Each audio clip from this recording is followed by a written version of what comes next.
요즘에 좀 증상이 나아지셔서 외부 활동을 좀 늘려가려던 찰나에 딱 이게 터지다 보니까 좀 너무 안타까운 그런 좀 사례들도 있습니다. 안녕하세요. 정신과 의사들의 솔직하고 은밀하고 자상한 정신건강과 마음 이야기 내부자들입니다.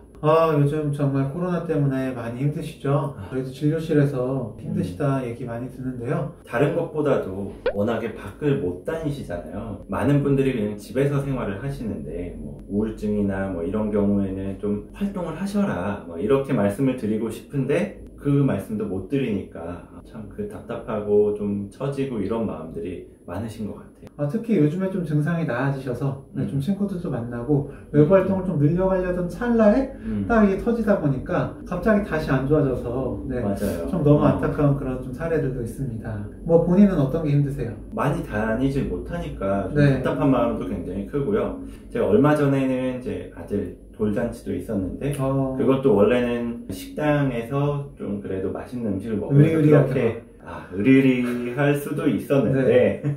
근데 그것도 취소를 했어요. 취소를 하고 그냥 집에서 조촐하게 가족들끼리만 그냥 돌상만 조금 차려줘가지고 이렇게 했었거든요. 아쉬운 건 아무래도 사실이었죠. 근데 이렇게 감염 질환은 특히 다른 것보다도 무서워요. 왜 좀 무서울지, 그리고 어떤 심리 반응들을 좀 보일 수 있을지, 그리고 어떻게 하면 저희가 이런 사태를 좀 심리적으로 좀 잘 슬기롭게 이겨나갈 수 있을지에 대해서 오늘 이야기해 보려고 합니다. 우선 저희가 감염질환이 특히 무서운 이유, 감염병의 공포는 4가지 이유로 우리에게 두려움을 가져다 준다고 하는데요. 우선 첫째로는 보이지가 않아요. 이 바이러스, 현미경으로 봐야지만 보이잖아요. 눈에 보이면은 차라리 그냥 씻어내고 털어내면 되는데. 그리고 두 번째로는 이 감염병이라는 건 전파된다, 전염된다 라는 거예요. 그러니까 내가 이제 뭔가 몸으로 들어오는 것도 무서운데 이게 다른 사람한테 피해를 줄 수 있다는 거. 그렇죠. 네, 이것도 굉장히 큰 공포죠. 맞아요. 네. 저 같은 경우에도 내가 감염되는 것까지는 그래도 괜찮을 수 있는데 그것 때문에 내 어린 애들이 감염되면 너무 마음이 아플 것 같다, 힘들 것 같다 이런 얘기들도 많이 했었거든요. 그리고 세 번째로는 바로 나타나지 않는다는 거예요. 어디에 부딪혀서 다치면 바로 아프잖아요. 이 코로나19 감염증 같은 경우엔 잠복기라는 게 있잖아요.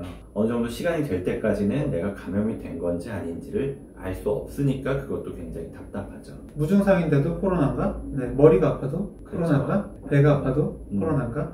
네, 쉽죠. 쉽죠. 그리고 네 번째로는 이 감염이 되면 사랑하는 사람과 함께 못한다. 그런 공포가 또 이렇게 한몫하게 됩니다. 누군가와 함께 있고 그 사람으로부터 내가 지지, 안심 이런 걸 받는 건 굉장히 중요한데 감염 때문에 떨어져 있게 된다 그러면 얼마나 무섭겠어요. 그래서 이런 공포들을 종합을 해보면 죽음에 대한 공포죠. 나 자신도 그렇고 나로 인해서 내 주변에 있는 사람들도 그렇고 죽음에 대한 공포는 굉장히 무섭죠. 엄청 두려운 그 마음을 일으킬 수밖에 없는데 그러다 보니까 이성적인 생각을 하기를 어렵게 만들죠. 예를 들자면 마스크 구하기가 정말 하늘의 별 따기잖아요. 병원을 운영하니까 병원에서도 이제 마스크가 필요하잖아요. 그거를 구하려고 해도 구하기가 참 어렵죠. 사실 정신건강의학과는 조금 그렇다 치더라도 내과, 이비인후과, 소아과 이런 때는 정말 마스크 공급이 잘 돼야 될 텐데 근데 진짜 마스크를 못 구해서 난리신 게 정말 이런 사태가 너무 안타깝습니다.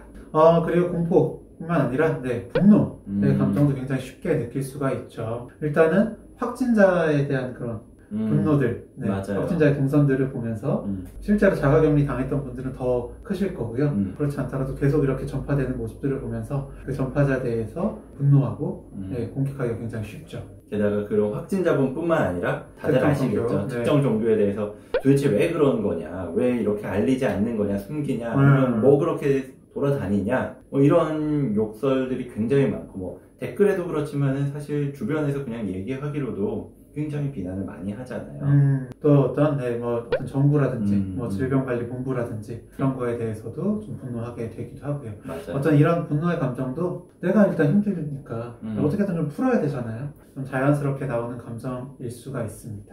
그래서 이런 마음들을 어떻게 하면 좀 다스릴 수 있을까, 이런 공포와 분노. 그래서 서울시에서는 심리 방역을 위한 마음의 백신 7가지라고 해서 캐나다의 로버트 마운더 박사라는 분이 말한 감염 스트레스를 좀 줄일 수 있는, 그런 예방할 수 있는 백신이다, 그렇게 이야기를 했는데요. 지금 다 같이 해봤으면 좋겠고요. 첫 번째로는 격려입니다. 나한테 지금 일어나는 스트레스 반응들, 아까 말씀드린 공포나 불안, 분노 이런 게 나한테 있구나. 그런데 잘 조절하고 있어, 잘하고 있어 라고 스스로를 격려하는 거죠. 그 다음은 긍정이라고 합니다. 좋은 일 하기라고 하는데요. 이 사회 전체의 스트레스가 극복되도록 내가 도울 수 있는 작은 일들을 실천을 하는 거예요. 간단한 것들 있잖아요. 혼자 있고 다들 떨어져 지내니까 외롭고 답답하고 그런 마음이 있으니까 그냥 친구한테 전화해보는 거예요. 잘 지내? 괜찮아? 너 지금 혼자 지내고 있을 것 같은데 이런 이야기들을 하면서 네. 서로 위로를 해주는 거죠. 그러니까 나한테도 연락 좀 해주라고. 네. 외로웠어요. 연락 기다릴게요. 네. 네. 그래요. 세 번째로는 실천하는 겁니다. 수칙들 있잖아요. 간단한 거지만 손 씻는 거. 네, 손 씻는 게 사실 마스크 쓰는 것보다 더 중요할 수가 있죠. 손 씻는 거, 마스크 쓰는 거, 이런 거 실천하는 게 또 중요하겠습니다. 그 다음 네 번째로는 지식 백신이라고 하는데요. 제대로 알아야 된다고 합니다. 뉴스가 굉장히 많이 나오고 그 중에서는 사실을 전달하는 것들도 있지만 가짜 뉴스도 굉장히 많잖아요. 맞아요. 네. 이런 뉴스들을 들으면 굉장히 두려워질 수밖에 없어요. 그런데 그런 뉴스들을 조금은 차단을 하고, 그러니까 공신력 있는 기관에서 이야기하는 것들만 딱 듣고 그것들을 믿고 그 다음에는 더 많이 찾아보진 않고 넘어가자. 다섯 번째는 희망입니다. 많은 감염들은 주기가 있고요. 결국에 종식기가 찾아옵니다. 혹은 꼭 그렇지 않더라도 백신이 개발되거나 치료제가 분명히 개발이 되죠.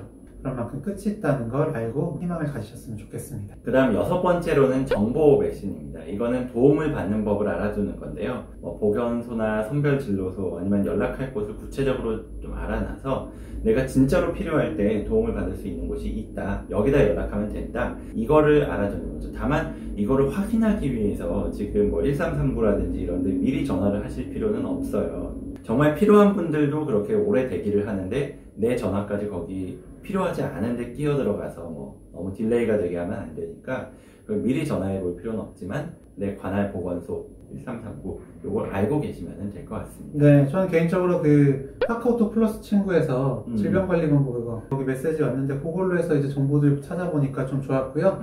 여기 심리 지원 관련해서도 도움을 받으실 수 있습니다. 각 지역마다 있는 정신보건센터들 있잖아요. 맞아요. 거기랑 이제 대한신경정신의학회 학회랑 이제 연계를 해서 그 심리 지원을 무료로 해주고 있거든요. 네, 그런 것도 너무 힘드시면 도움을 받아보시면 좋겠습니다. 그리고 마지막 일곱 번째로는 균형입니다. 이성의 균형, 감정과 사고의 균형, 그리고 몸과 마음의 균형, 일과 가정의 균형, 이런 거를 좀 더 밸런스를 맞춰보려고 노력을 하는 거죠.